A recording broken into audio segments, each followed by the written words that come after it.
Assalamualaikum warahmatullahi wabarakatuh. Di sini saya akan mencoba merakit komputer menggunakan aplikasi Cisco IT Essential Virtual Desktop. Baik, ini tampilan utamanya ya. Kalau membuka aplikasi ini, kita skip saja dulu.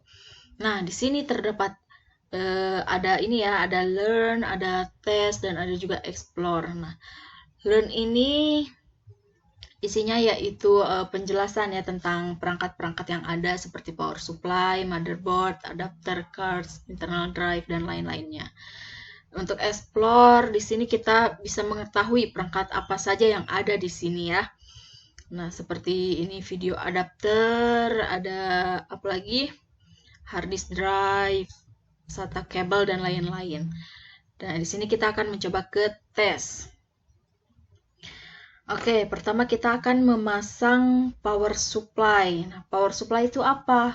Power supply itu adalah perangkat keras yang memberikan atau menyuplai arus listrik yang sebelumnya diubah dari bentuk arus listrik yang berlawanan atau AC menjadi arus listrik yang searah atau biasa disebut sebagai arus DC.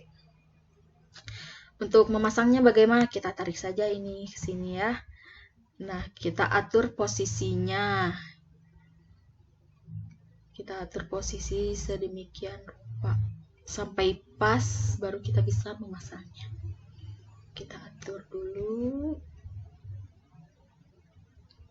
Aduh.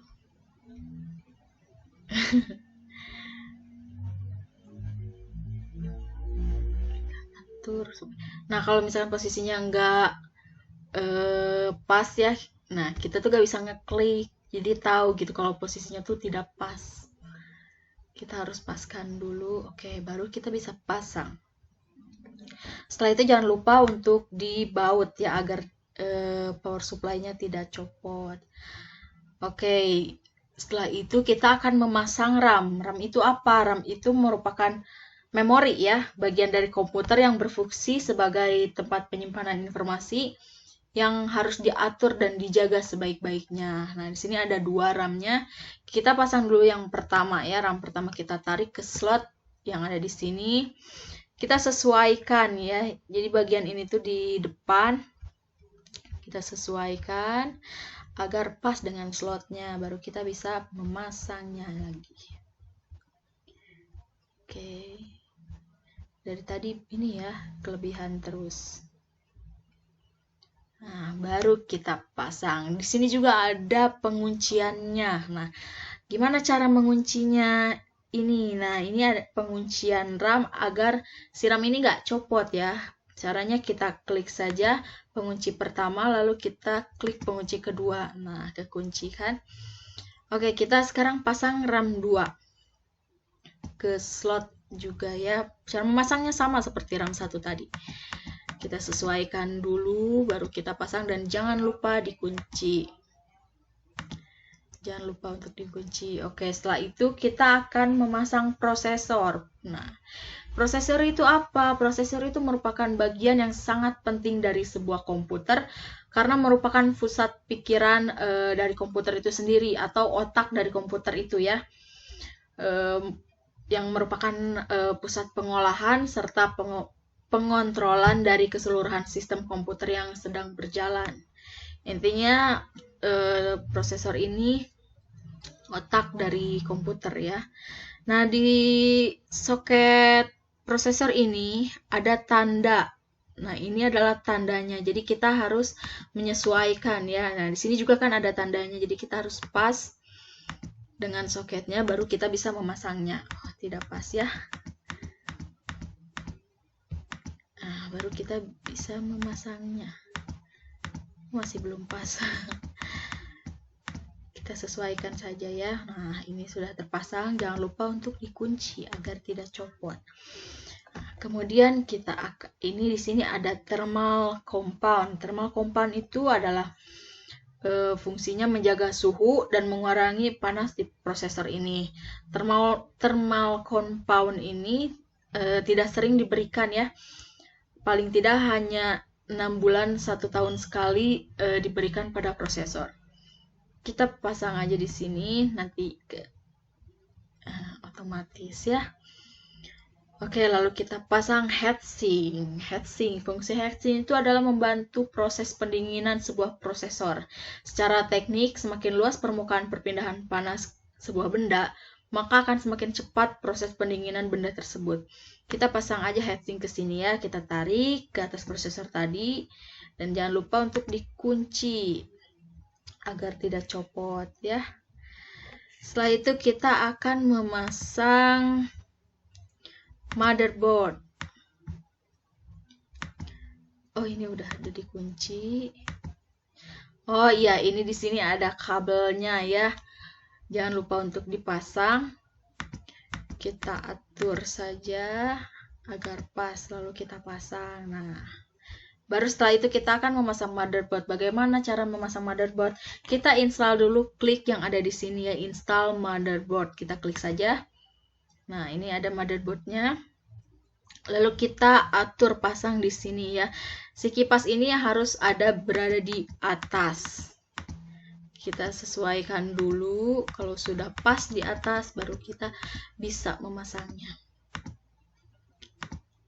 Harus pas ya. Nah, selesai. Setelah itu jangan lupa juga dibaut ya, biar tidak copot. Oke, di sini juga kita akan menambah perangkat tambahan ya. Di sini ada niche atau LAN card, ada wireless niche, dan ada video adapter. Kita pertama memasang dulu LAN card ya. LAN card itu apa? LAN card itu adalah sebuah kartu jaringan yang berfungsi sebagai jembatan dari komputer ke sebuah jaringan komputer melalui media komunikasi kabel. Kita tarik aja ya. Cara memasangnya kita tarik ke slot PCI. Nah, terpasang secara otomatis, dan jangan lupa juga ya dibaut agar tidak copot. Pasti di sini banyak baut ya. Kemudian kita memasang wireless LAN card-nya. Fungsinya itu sama seperti LAN card, bedanya itu dari media ya. Media wireless ini media komunikasinya menggunakan wireless tentunya.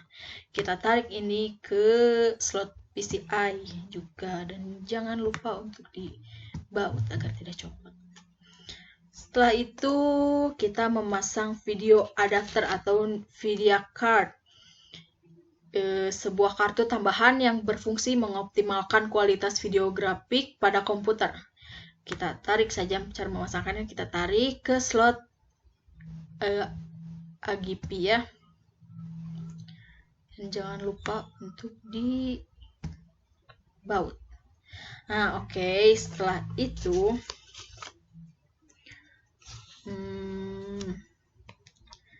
kita akan memasang harddisk. Di sini ada harddisk, optical drive, dan floppy drive. Kita pertama akan memasang harddisk. Harddisk itu ini apa? Harddisk drive. Harddisk drive itu sebagai media penyimpanan data dalam komputer yang bersifat permanen selama harddisk tersebut tidak rusak ya.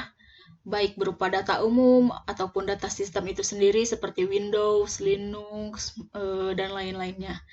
Kita tarik saja ke case yang ada di sini. Nah, untuk di sininya, untuk posisinya yang putih ini harus berada di atas.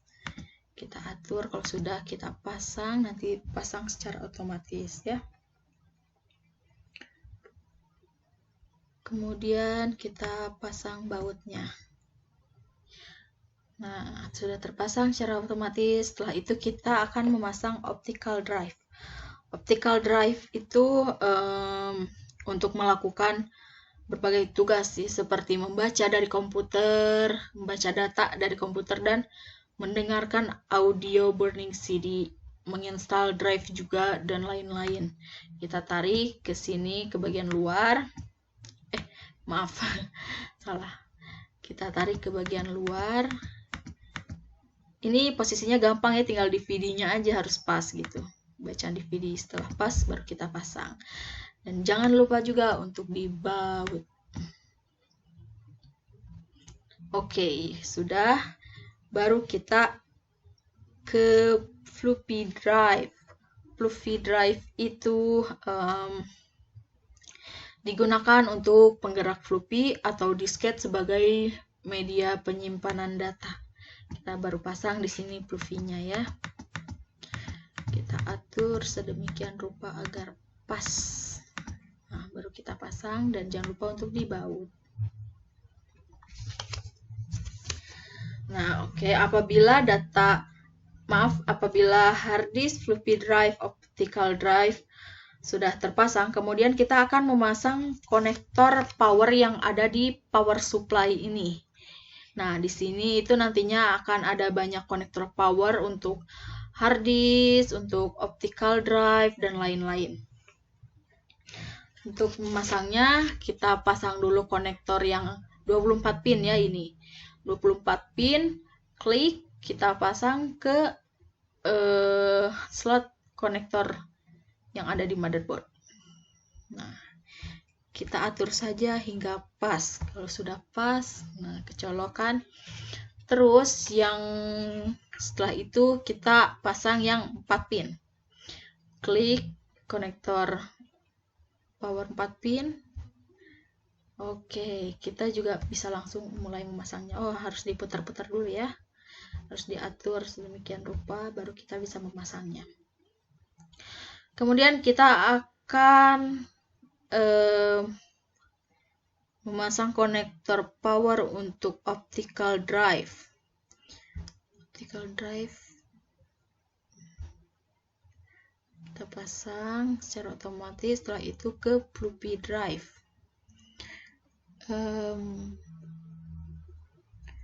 Nah, ke sini ya. Kita harus atur dulu, baru kita bisa memasangnya. Setelah itu, terakhir kita akan memasang ke hard disk. Klik ke sini. Nah, oke. Semua setelah dipasang, jangan lupa di casing ini ada sebuah kipas yang berfungsi agar suhu yang ada di dalam casing itu terjaga agar tidak panas ya. Kita klik ini, lalu kita pasang ke motherboard yang ada di sini. Kita atur saja sampai pas. Nah, selesai. Kemudian kita akan pasang kabel data untuk hard disk, floppy, dan untuk optical drive. Kita pasang dulu untuk PATA. Nih, yaitu untuk optical drive ya ini. Untuk optical drive yang berfungsi menghubungkan drive ke motherboard. Kita tarik saja ini ke sini. Nah, kita pasang ya. Nah, di sini itu kan ada 3 konektor ya. 3 konektor. Nah, yang ini kita akan pasang ke motherboard dan yang satunya lagi kita akan pasang ke optical drive. Kita tarik tadi ke slot IDE atau slot PATA. Dan kita atur saja. Nah, kuncinya ada di sini, berarti ini harus ada di atas ininya ya. Kita pasang. Dan satu lagi kita pasang ke optical drive. Nah, kita pasang, atur saja. Kuncinya ini ada di atas ya. Oke, kita pasang. Setelah itu beres. Selanjutnya kita akan memasangkan kabel data untuk floppy disk ya. Untuk floppy disk caranya tarik ke bagian motherboard. Nah, kita atur lagi agar bisa terpasang. Oh, tidak bisa. Salah berarti. Tidak pas ya. Kita masih belum pas. Masih belum pas ya. Kita atur saja sampai pas. Salah.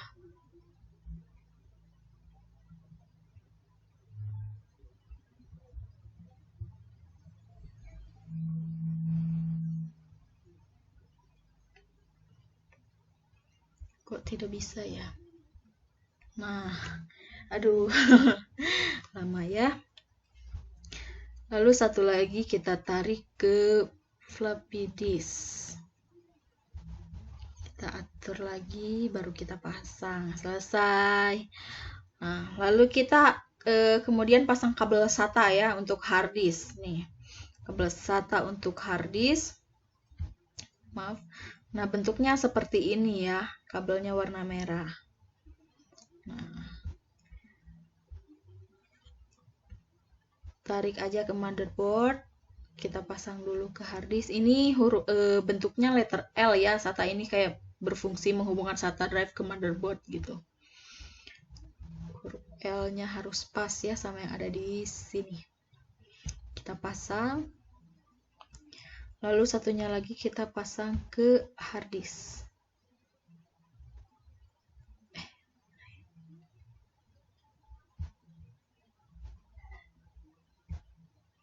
Ya, copot.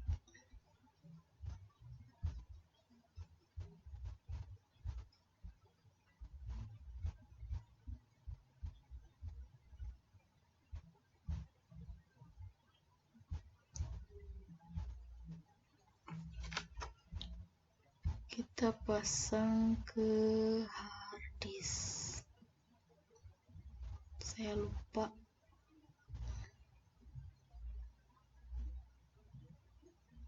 Nah, kita pasang ke hard disk. Paskan. Setelah itu, agar tampilannya tidak berantakan atau biar rapi, kita pasang case panelnya case panelnya itu untuk menutup kedua sisi samping CPU. Maaf ya, agak belebit bicaranya. Nah, kita pasang biar terlihat rapi. Jangan lupa untuk dibaut. Oke, setelah itu kita akan memasang kabel-kabel yang ada di sini. Yang pertama itu kita akan memasang kabel VGA ya, atau monitor. Yang fungsinya itu kayak mengolah data grafis dan ditampilkan di layar monitor. Kita tarik saja ke sini. Kita sesuaikan. Di sini ada tanda di sini ya. Jadi kita sesuaikan dengan portnya. Paskan dulu sehingga bisa terpasang. Oke, setelah terpasang kita akan memasang keyboard. Keyboard itu apa sih? Kalau yang belum tahu ya, sebuah papan board yang berisi serangkaian huruf, angka, dan simbol-simbol yang memiliki peranan tersendiri dalam proses penginputan. Kita tarik saja, lalu kita pasang di port keyboard. Nah, kita sesuaikan, baru kita bisa memasangnya. Setelah itu kita akan memasang mouse. Mouse itu untuk menggerakkan kursor di layar monitor kita dan untuk mengklik sesuatu seperti tombol-tombol di sebuah program aplikasi. Kita tarik, kita pasang di port mouse. Oke, setelah terpasang, langsung kita ke USB. USB itu untuk menyambungkan perangkat luar ke dalam CPU atau ke dalam komputer ya. Kita tarik ke port USB, kita atur ya. Nah, setelah terpasang, kita akan memasang Ethernet. Ethernet beroperasi dalam modus half duplex, yang berarti setiap stasiun dapat menerima atau mengirim data, tapi tidak dapat melakukan keduanya secara sekaligus, jadi harus satu-satu ya. Kita tarik dan ke sini. Kita sesuaikan, ini kuncinya ada di atas ya. Kita harus ke ataskan. Pasang. Baik. Setelah itu wireless antenna. Wireless antenna itu untuk mengubah sinyal listrik menjadi sinyal elektromagnetik, lalu meradiasikannya atau pelepasan energi elektromagnetik ke udara atau keluar bebas. Ke ruang bebas, maaf. Nah, posisinya tersebut ada di sini ya. Tidak terlihat memang. Kita tarik saja ke sini, nanti akan terpasang otomatis. Terakhir, kita akan memasang power card. Power card ini menghubungkan arus listrik dari PLN ke power supply ya. Kita tarik saja ke sini. Nah, kita atur agar pas dengan port yang ada di sini ya. Nah, jadi deh akhirnya beres ya untuk simulasinya. Kita selesai. Mungkin hanya itu yang bisa saya jelaskan. Kurang lebihnya mohon maaf.